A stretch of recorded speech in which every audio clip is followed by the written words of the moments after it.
Eh, Hoy vamos a platicar, el tema que hoy vamos a tener se titula Pentecostés en la iglesia primitiva.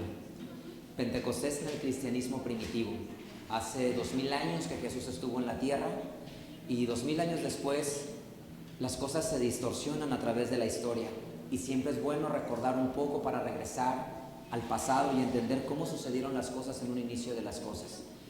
Y Pentecostés en el cristianismo primitivo es fundamental porque siempre podemos pensar qué es lo que se debe de hacer, y tú quizá conoces de Pentecostés porque en algunos lugares a veces hacen algo los domingos porque es Pentecostés, o en distintas cosas que se pueden realizar en la sociedad. Nosotros queremos hoy compartirte en la palabra de Dios qué es lo que la iglesia primitiva celebraba de Pentecostés y qué dice la Biblia que hacía.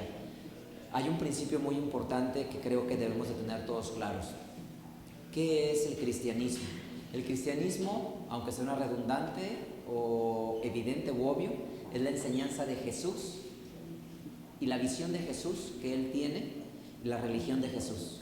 Eso es el cristianismo como una forma de religión de Jesús. Entonces, si Jesús es el fundador y el formador del cristianismo, lo que deberíamos de hacer es lo que Jesús practica. Y lo que Jesús practica está escrito en el Evangelio. La forma más pura de creencia en el cristianismo primitivo lo encuentras en Mateo, en Marcos, en Lucas y en Juan. Si tú quieres saber qué es lo que la iglesia primitiva hacía, lo único que tienes que hacer es ir a esos 4 libros que están al principio del Nuevo Testamento y ver qué es lo que ellos hacían. Y por eso hoy vamos a estudiar Pentecostés en el cristianismo primitivo. Quiero invitarte a que abras tus Biblias en el libro de Hechos de los Apóstoles, en el capítulo 2. Hechos capítulo 2.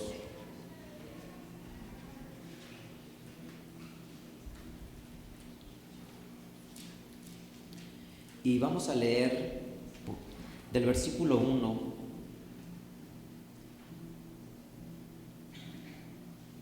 al versículo 6. Hechos capítulo 2, versículo 1 al versículo número 6. Bueno, lo voy a leer yo y ustedes se me acompañan con su vista. Dice la escritura así: y como se cumplieron los días de Pentecostés, estaban todos unánimes juntos, y de repente vino un estruendo del cielo como de un viento recio que corría, el cual llenó toda la casa donde estaban sentados, y se les aparecieron lenguas repartidas como de fuego, que se asentó sobre cada uno de ellos. Y fueron todos llenos del Espíritu Santo, y comenzaron a hablar en otras lenguas, como el Espíritu les daba que hablase. Moraban entonces en Jerusalén judíos, varones religiosos, de todas las naciones debajo del cielo. Bueno, en esto que leemos aquí, quiero que notes la primera frase que empieza diciendo en Hechos capítulo 2, versículo 1. Empieza diciendo, y como se cumplieron los días de Pentecostés. ¿Por qué dice esta frase, y como se cumplieron los días de Pentecostés? Y eso implica ir al origen de todas las cosas. Y quiero hacer un pequeño paréntesis. ¿Quién era Jesús? Si tú recuerdas, cuando Jesús muere, dice que en la cruz le ponen arriba una inscripción. Y en la inscripción, bueno, lo podemos ver hoy, la Biblia dice que estaba en 3 lenguas, pero hoy generalmente ves que dice INRI en la mayoría, que son letras latinas, son iniciales, y es Jesús Nazarenus Rex Iedoerum, que significa Jesús Nazareno, Rey de los judíos.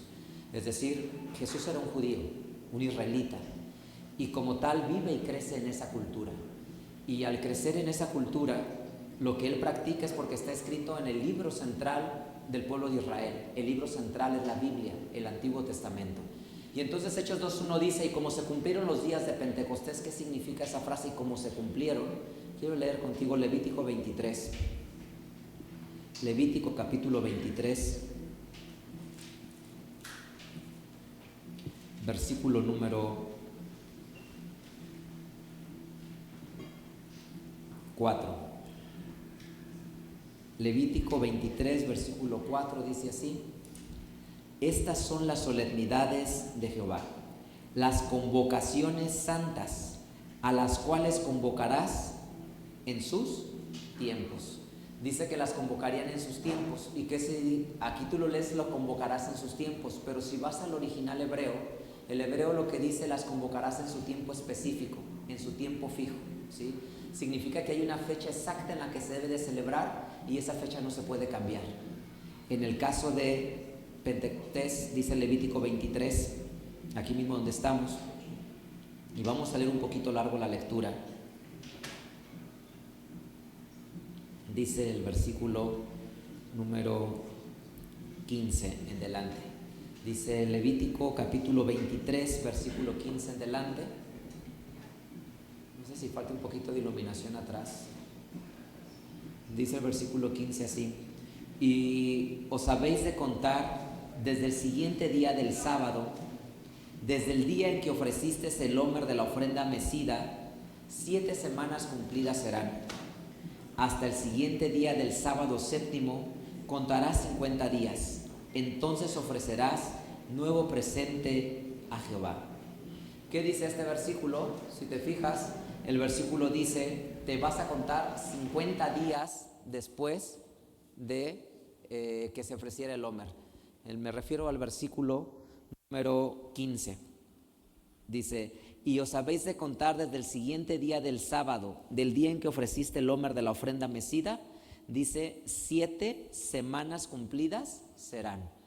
¿Y por qué es así? Porque Pentecostés viene del hebreo Shavuot, que significa semanas, porque de Pascua a Pentecostés hay 7 semanas. Luego versículo 16 dice, hasta el siguiente día del sábado séptimo contarás 50 días, entonces ofrecerás nuevo presente. Y por eso Pentecostés, ¿qué significa? Pentecostés viene de un vocablo hebreo que es Shavuot, que significa semanas, porque de Pascua a Pentecostés se cuentan 7 semanas. O en griego, Pentecostés viene del vocablo que significa quincuagésimo, que son 50 días, porque de Pascua a Pentecostés se cuentan 50 días. Bueno, entonces, cuando tú leíste en Hechos capítulo 2, versículo 1, que dice, y como se cumplieron los días de Pentecostés, ¿qué significa esa frase? Que contaron 50 días desde Pascua a Pentecostés y entonces lo celebraron. Pero el tema de hoy se llama Pentecostés en el cristianismo primitivo. ¿Por qué digo en el cristianismo primitivo? Porque la forma más pura de celebrar lo que Jesús hacía es buscar lo que está escrito en el Evangelio, en Mateo, en Marcos, en Lucas o en Juan. Y esa es la forma más primitiva que existe, la más original o la más pura, o como todo nació, como todo surgió, porque Jesús fundó un movimiento y ese movimiento con el paso de los años se le llamó el cristianismo, y por eso es importante saber qué hacían ellos y cómo lo hacían. La primera idea que te quiero dejar claro, y es un tema histórico, es que el cristianismo nació dentro del pueblo de Israel y que nunca fue un movimiento aislado, sino que siempre estuvo dentro. Muchos pueden decir que lo que he leído está en Levítico 23, pero deja decirte algunas frases de Jesús muy famosas. Dice Mateo capítulo 23. Mateo capítulo 23. ¿Qué pensaba Jesús acerca de esto que hemos leído? Es decir, ¿Jesús quiere hacer un corte y un freno o Jesús pretende dar continuidad a unas ideas? Mateo capítulo 23, versículo 1. Dice la escritura así. Es decir, quiero saber si Jesús quiere tener continuidad en algunos conceptos, dice la Biblia así. Entonces habló Jesús a las gentes y a sus discípulos diciendo, sobre la enseñanza de Moisés se sentaron los escribas y los fariseos, así que todo lo que te dijeren que guardes, guárdalo y hazlo, mas no hagas conforme a sus obras porque dicen y no hacen. Es decir, quiero expresar con esto que Jesús estaba de acuerdo con lo que la Biblia llama la ley, la instrucción, la enseñanza.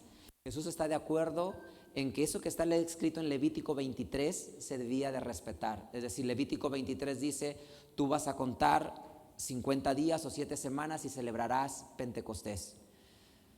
Y Jesús dice claramente, sobre la enseñanza de Moisés se sentaron los escribas y los fariseos, todo lo que te digan de Moisés, guárdalo y hazlo. Es decir, ponlo por práctica, no mires su ejemplo, pero sí hazlo, porque lo que ellos dicen es verdad, porque está basado en un escrito que es sagrado para nosotros. Y no es la única ocasión que Jesús hace una referencia a ello. En otra ocasión, en Mateo capítulo 5, versículo 17, Jesús vuelve a hacer alusión a este pensamiento. Mateo capítulo 5, versículo número 17. Dice la escritura así, no piensen que he venido para quitar la ley o los profetas. No he venido para quitar, sino a cumplir. Porque de cierto les digo que hasta que perezca el cielo y la tierra, ni una jota ni un tilde perecerá de la ley hasta que todas las cosas sean hechas. De manera que cualquiera que infringiere uno de estos mandamientos muy pequeños y así enseñare a los hombres, muy pequeño será llamado en el reino de los cielos. Mas cualquiera que hiciere y enseñare, este será llamado grande en el reino de los cielos. Y entonces lo que quiero probar en esta tarde a través de la lectura de la Biblia es que el cristianismo nace dentro de la cultura de Jesús. Es decir, el cristianismo no es un movimiento aislado o separado, sino el cristianismo nace dentro de la cultura de Jesús. Y cuando tú lees Mateo, Marcos, Lucas o Juan, te darás cuenta que Jesús vive inmerso en esa sociedad. Es decir, convive con los doctores de la ley de su época, convive con los rabinos de su época, convive con los líderes espirituales o convive con las principales sectas de su tiempo, fariseos, saduceos, tiene interacción con ellos, con los mismos escribas. Entonces, el cristianismo es algo que se siembra dentro del pueblo de Israel y de ahí la semilla empieza a crecer y esa semilla se hace sumamente grande, pero en realidad el cristianismo es una semilla dentro de este movimiento del pueblo de Israel. Y por eso Jesús dice claramente, no piensen que yo lo vengo a quitar, yo no quiero contradecir eso. Inclusive dice Jesús, cualquiera que enseñe grande estas cosas será llamado grande en el reino de los cielos. Y Jesús dice claramente, sobre la enseñanza de Moisés se sentaron los escribas y fariseos, todo lo que te digan hazlo. Y por eso es que la muestra clara que los discípulos de Jesús entendieron que necesitaban seguir respetando esta forma de creencia, la encuentras en Hechos capítulo 2, versículo 1, porque dice, y como se cumplieron los días de Pentecostés estaban reunidos. ¿Por qué dice cómo se cumplieron los días? Porque Levítico 23 dice que tienes que contar 50 días o 7 semanas y por eso estaban reunidos. En la mañana aprenderemos qué se celebra en Pentecostés. Vamos a dar una explicación qué se celebra en Pentecostés, pero déjame hacer un breve paréntesis. ¿Sabes que estaban celebrándolo cuando dice Hechos 2:1? Y como se cumplieron los días de Pentecostés estaban todos unánimes juntos. Lo que ellos estaban celebrando es algo que en la Biblia se conoce como los 10 mandamientos, que ellos habían recibido los 10 mandamientos en un día como ese. Lo explicaré mañana con profundidad, pero eso es lo que estaba él enseñando, que ellos estaban recordando que se celebraba una fiesta llamada Pentecostés, que recuerda que se habían entregado los 10 mandamientos. Jesús dice así, Mateo 19. Es decir, lo que quiero mostrar en la Biblia es que la enseñanza de Jesús está enmarcada dentro de la cultura del pueblo de Israel de su época.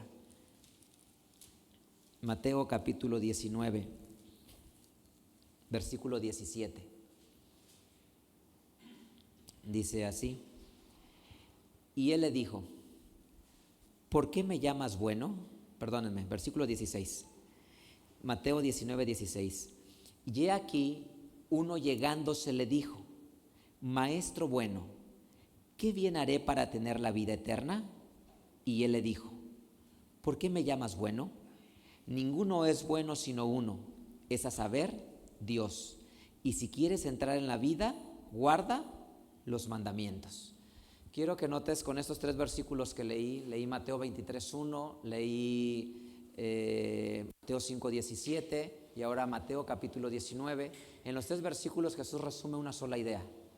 Lo que yo vengo a hacer no es destruir lo que existía antes, sino vengo a darle un verdadero sentido a las cosas.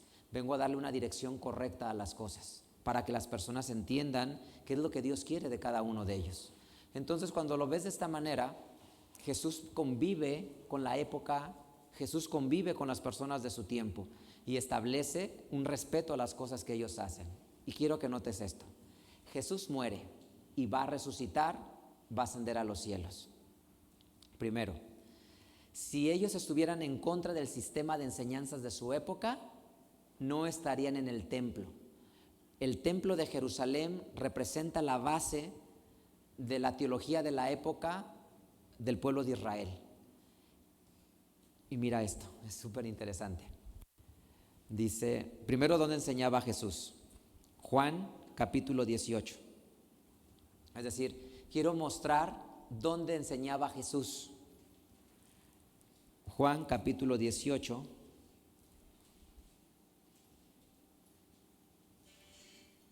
versículo 19 y 20.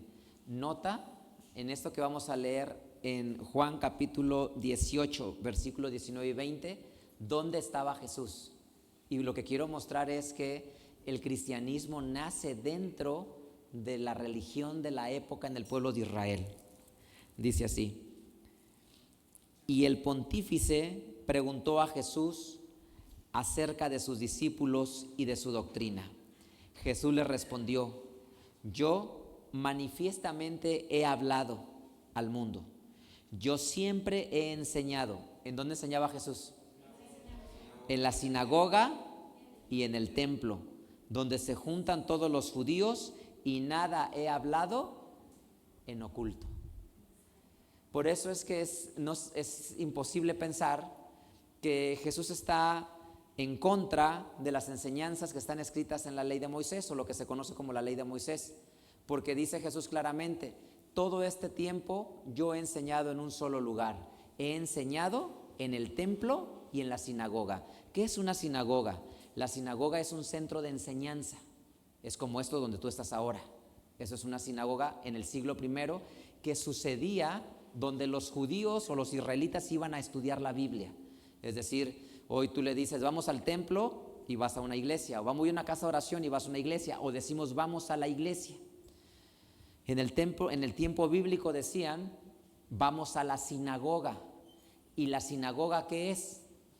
El centro de enseñanza. Es decir, la sinagoga separaba, así como yo, una persona que enseñaba a los que estaban ahí reunidos, y en ese lugar era la sinagoga.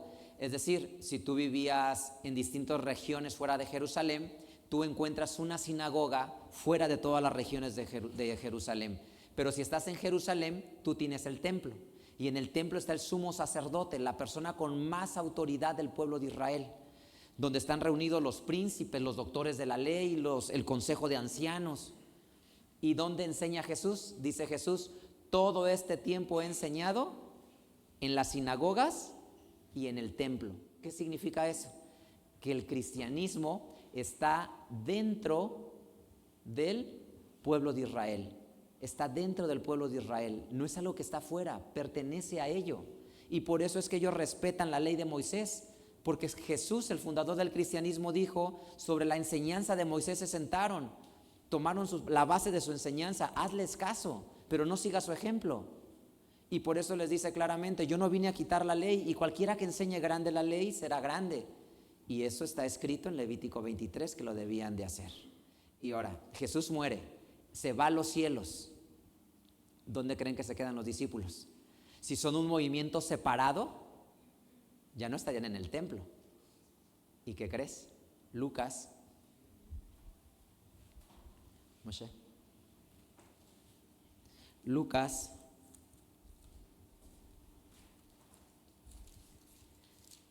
capítulo número 24.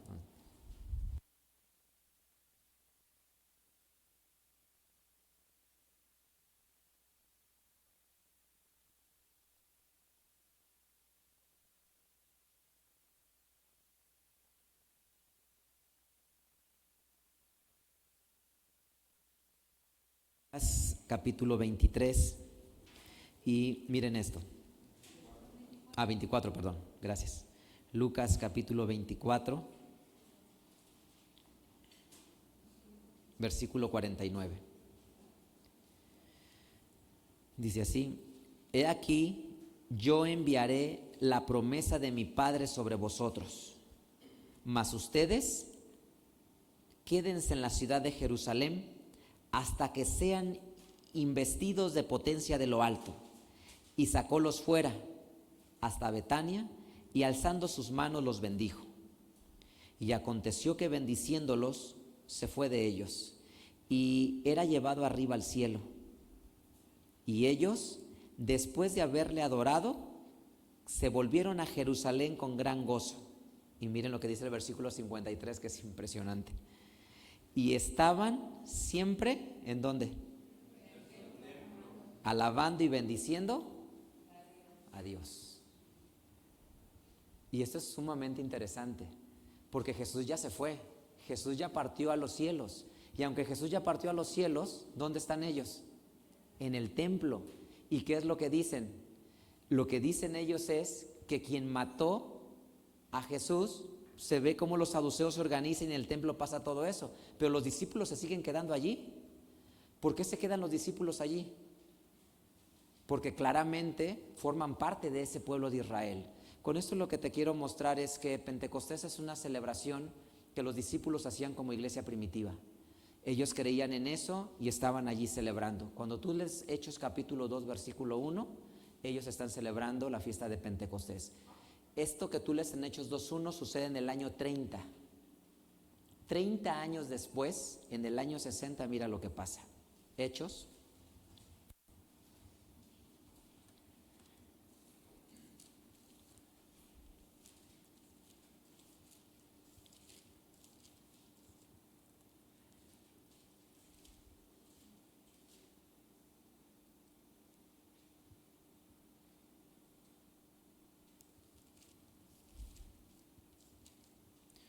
capítulo número 20,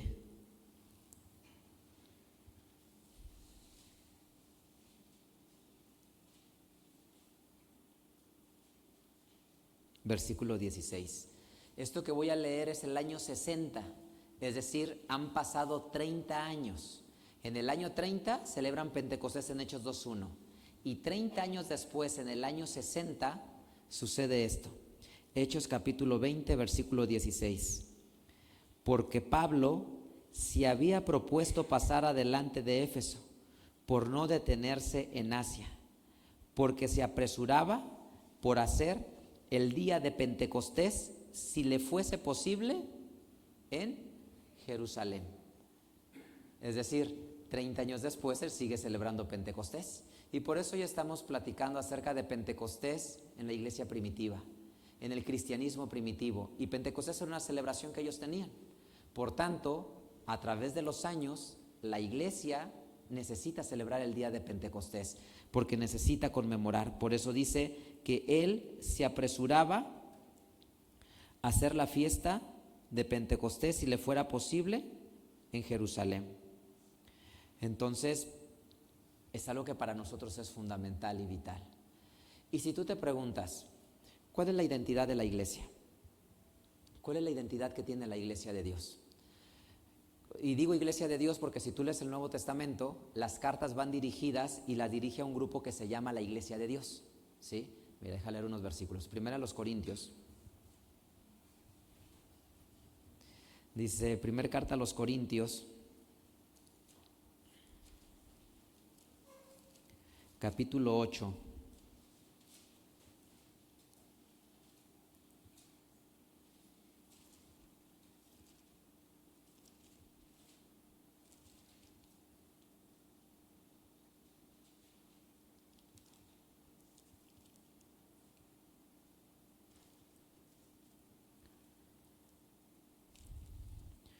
Perdón, es capítulo 10, versículo 32. Primera a los Corintios, capítulo 10, versículo 32. Miren lo que dice. Sed sin ofensa a judíos, a gentiles, ¿y a quién denomina? Es decir, al grupo de discípulos que siguen a Jesús les llama iglesia de Dios. Y por eso cuando yo digo, ¿cuál es la identidad de la iglesia de Dios? No me refiero a la denominación, sino me refiero a un grupo de personas que han creído en Jesús y que aquí dice que les llamaba iglesia de Dios. Y luego, si tú pones atención a las cartas cuando están escritas, cuando tú escribes una carta tiene un destinatario. Y en ese destinatario las cartas dicen a la iglesia de Dios en Corinto, a la iglesia de Dios en tal zona. Y entonces así le llamaban al grupo que seguía a Jesús, la iglesia de Dios. ¿Cuál es la identidad? Y eso se vuelve muy importante. A veces nosotros pensamos que nuestra identidad puede estar en aspectos físicos como vestimenta. Y a veces podemos pensar que la identidad de la iglesia es la vestimenta. Pero, ¿qué pasa si la iglesia de Dios está también en Asia, en Oriente? Porque ellos no se visten como nosotros, ya no son la misma iglesia. ¿O qué pasa, por ejemplo, en nuestro mismo país? Si tú comparas los hábitos de vestimenta de las personas que viven en el norte de la República y los comparas con las personas de la costa, son sumamente diferentes. O si vas hacia el sur, es sumamente diferente, ¿sí? En nuestro mismo país. Entonces la identidad de la iglesia no puede estar basado en este tipo de conceptos, porque no es eso lo que hace la identidad de la iglesia. Existen elementos culturales que todas las sociedades tienen. Por ejemplo, nosotros los mexicanos, ¿cómo somos los mexicanos? Somos muy cálidos, y tan cálidos que nos gusta que la familia está cerca de nosotros, ¿sí? Es muy común que los domingos en nuestro país las personas se juntan a convivir, a comer carne asada, a pasar tiempo juntos, van a visitar a la mamá si la mamá vive en la ciudad, y hacen ese tipo de cosas las personas. Y los muchachos, los papás quieren que estén en su casa la mayor parte del tiempo. Es decir, los chicos tienen 18 años y están en su casa, se gradúan de la universidad a los 23 y siguen viviendo en su casa, y no se van de la casa. Le dicen al contrario: no, aquí quédate y mejor ahorra para que te compres un coche o el depa y lo que quieras hacer, y lo siguen teniendo viviendo con ellos. Eso es en nuestra cultura, pero no es así en todo el mundo. En Europa, por ejemplo, los alemanes, perdón por el ejemplo, querido Michel, pero es el que sé. Si en Francia es igual, me dices, discúlpame, y Claude, me disculpo si soy incorrecto con citar pero es el que conozco de primera mano y sé que es así, y quizá en toda Europa sea así, pero en Europa, y particularmente lo sé porque tengo alguna cercanía con una persona que es alemán, y él me platicaba y me dice: en nuestra cultura, si un chico sigue viviendo en su casa a los 18 años, es un chico improductivo, que no ha sido una persona responsable y que ha alcanzado la independencia económica. Y en la sociedad mexicana no es así. En la sociedad mexicana tienen 26, 27 años y los quieren seguir metidos en la casa, ¿no? Lo digo por el tema cultural. Entonces, la identidad de la iglesia no puede estar ligado a temas culturales. La identidad de la iglesia necesita estar ligada a otro tipo de principios, como cuáles. Apocalipsis capítulo 14.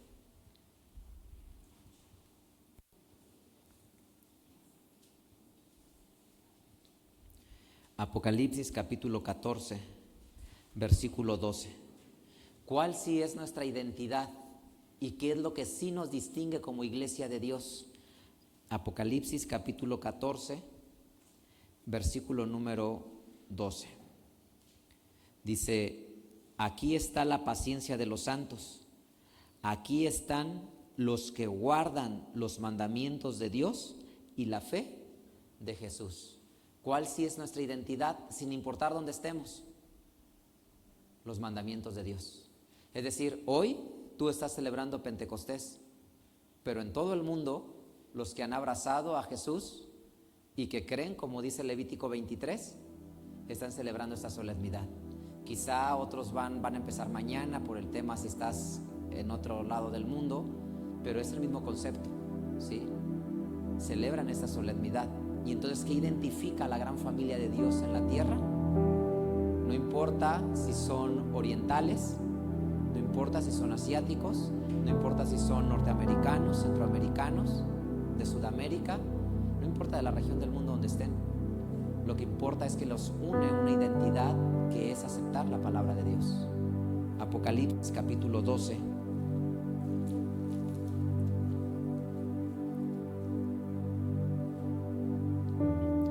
¿Cuál creo que sí es la identidad?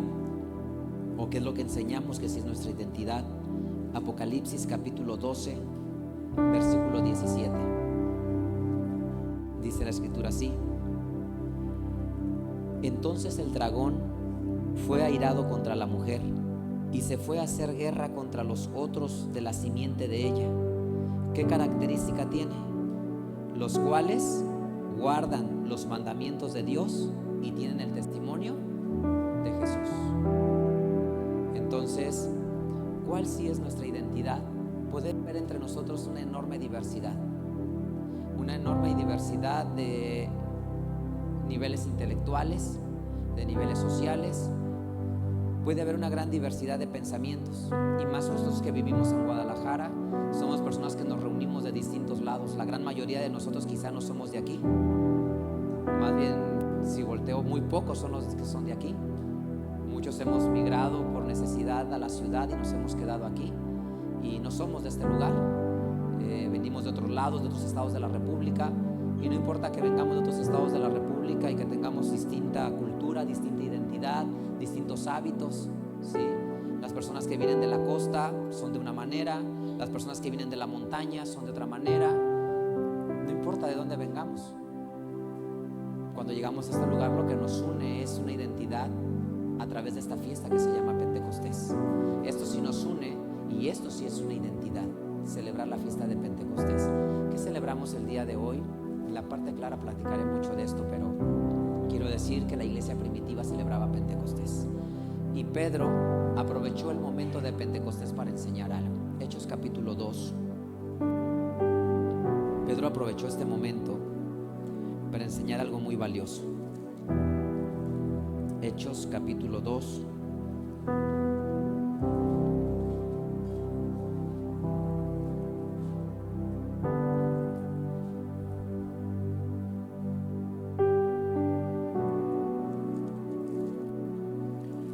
Versículo número 37, 36 en delante.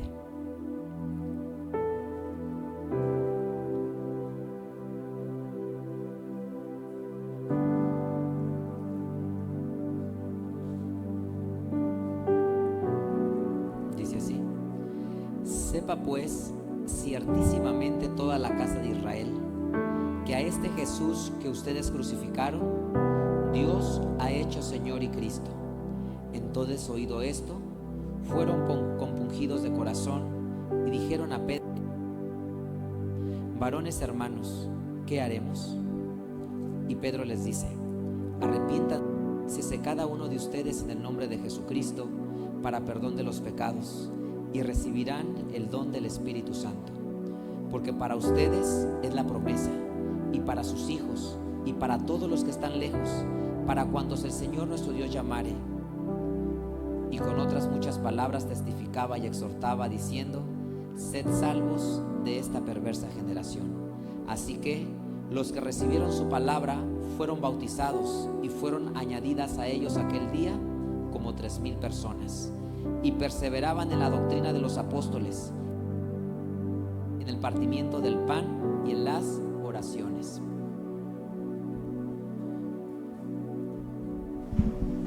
Y entonces sí, y entonces lo que encuentra esta oportunidad Pedro, al estar en ese día para poder compartir el mensaje, es un mensaje que es el que hoy queremos recordar. El mensaje que queremos recordar es que vino Jesús a la tierra, y Jesús vino a dar una esperanza a la humanidad. Y eso es lo más importante que tienes que recordar hoy. ¿Por qué nos reunimos en un día como hoy? Por una sencilla razón. Queremos recordar que Jesús trajo esperanza a la humanidad. La humanidad vive a veces tan acelerada en sus sueños, en sus planes, queriendo enriquecerse, queriendo vivir mejor, y eso no está mal, que tengan mayor estabilidad las personas, pero pierden de vista lo más importante. Lo más importante es lo que se queda cuando llega la enfermedad, cuando te quedas solo. Lo más importante es lo que queda realmente cuando todo se ha desvanecido. Es decir, a veces tenemos personas cerca de nosotros porque tenemos una posición económica. Cuando se acaba el dinero y te quedas en extrema pobreza, es lo que realmente cuenta, es lo que te quedas. A veces tienes salud y te sientes invencible y intocable porque tienes mucha salud. Lo que importa es cuando la salud se va y estás postrado en una cama al borde de la muerte. Lo que se queda al lado de ti es lo que cuenta y lo que vale. Es decir, ¿qué fue lo que acumulaste a lo largo de tu vida? ¿Qué fue lo que se quedó en tu corazón? ¿Qué fue lo que hiciste para traer bienestar? Y eso es lo que se queda al final. Y eso fue lo que Jesús quiso hacer. Hoy celebramos Pentecostés y recordamos a Jesús. ¿Qué trajo Jesús a la humanidad? Una expectativa y una esperanza de que las personas sean mejores. Y eso es lo que honramos hoy. Hoy honramos que vino el Espíritu Santo sobre su iglesia. ¿Qué hace el Espíritu Santo?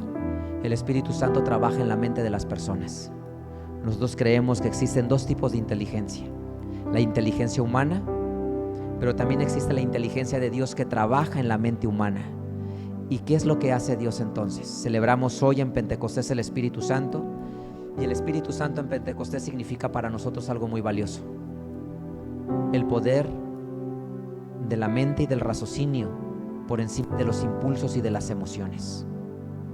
porque eso es lo que hace Dios. Frena nuestra vida y nuestros impulsos. Todos tenemos impulsos. Quizá un impulso mío inmediato sea la ira, el arrebatamiento, en el enojo y en la cólera. Lo que hace Dios a través de la mente del hombre es enseñarlo a gobernar sus impulsos para no ser tan primitivo que se deje dominar por un impulso. A veces las personas queremos tomar decisiones para tener de forma inmediata algo en nuestra vida, sin tener el esfuerzo de querer posponer una recompensa para mañana y esperar cosas para el futuro. Y decimos, no, prefiero esto tenerlo ahora. Es una conducta en nosotros como seres humanos, y el Espíritu Santo en la mente del hombre le dice, no, espérate, espera para mañana la recompensa. Mejor hoy, trabaja, esfuérzate, y el día de mañana puede venir una mejor recompensa para tu vida. Es decir, el Espíritu Santo convence en la mente de las personas que no existen atajos, que en la vida, una relación en una familia se logra gracias al tiempo que tú dedicas, gracias al tiempo que tú inviertes en conocer la intimidad del pensamiento y del corazón de la persona.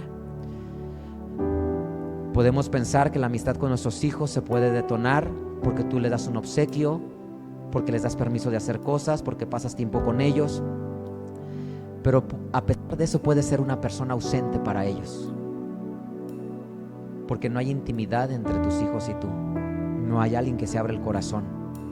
Y celebramos Pentecostés porque creemos que el Espíritu Santo viene a la mente de las personas y los hace recapacitar y decir, hey, creo que no estoy siendo buen papá o buena mamá con ellos.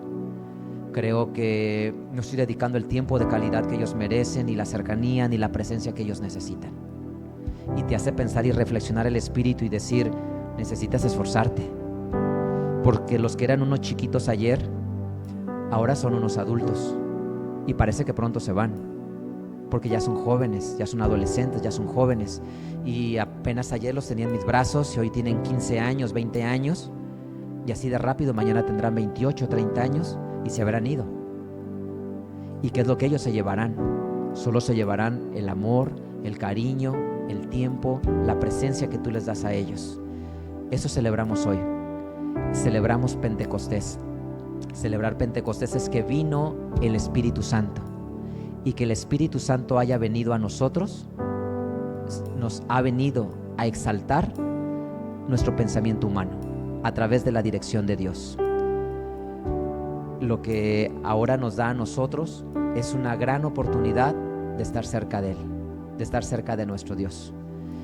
Y eso es lo que ahora es relevante en nuestras vidas. Entonces hoy vamos a celebrar Pentecostés. ¿Qué vas a recordar? Vas a recordar muchas cosas. Hoy quise decir que la iglesia primitiva celebraba Pentecostés y hay una profunda evidencia bíblica de que así fue, y que los primeros discípulos seguían en el templo y vivían en Jerusalén y compartían desde allí. Por tanto, eso es una celebración de la iglesia cristiana. Pero vas a aprender dos cosas muy hermosas el día de mañana. Si no puedes venir, conéctate y por YouTube lo puedes ver, y si no tienes tiempo porque trabajas mañana, pide a alguien que te mande la liga y veas nuestra transmisión para que escuches dos cosas muy hermosas. Dios regala dos cosas en Pentecostés: la enseñanza y la instrucción, que genera disciplina y que genera orden. La disciplina y el orden enaltece al ser humano al que Dios formó. Y la segunda cosa que trae es una enorme fe y una enorme esperanza, que aunque las personas se vayan, Dios siempre estará para nosotros. Que aunque llegue una enorme enfermedad, siempre tendremos esperanza. Y que aunque llegue el hambre y la pobreza a nuestras vidas, tendremos lo más valioso, que no es el dinero, sino la paz de tener a Dios en nuestros corazones. Así es que celebraremos una gran fiesta que se llama Pentecostés y será una gran oportunidad para nosotros. Por eso, quédate de la mano de Dios, conoce a Jesús, imita la vida de Jesús. Él transformó la vida de su época, ha traído paz a familias, a hogares, a personas que crecieron en la orfandad, que fueron maltratados, violentados de niños, y Dios ha restaurado la vida de muchas personas en 2000 años. Él puede seguir restaurando y renovando tu vida. Así es que te invitamos a que vengas y te invitamos a que tengas una relación personal con Dios. Una relación que no tiene que ver con cuatro paredes, con estereotipos o con denominaciones. Una relación que tiene que ver con ser amigo de Dios y ser amigo de Jesús. Y Y entonces eso trae paz a las familias. Deseo que el Señor te bendiga y que estés con nosotros. Vamos a cantar a nuestro Dios.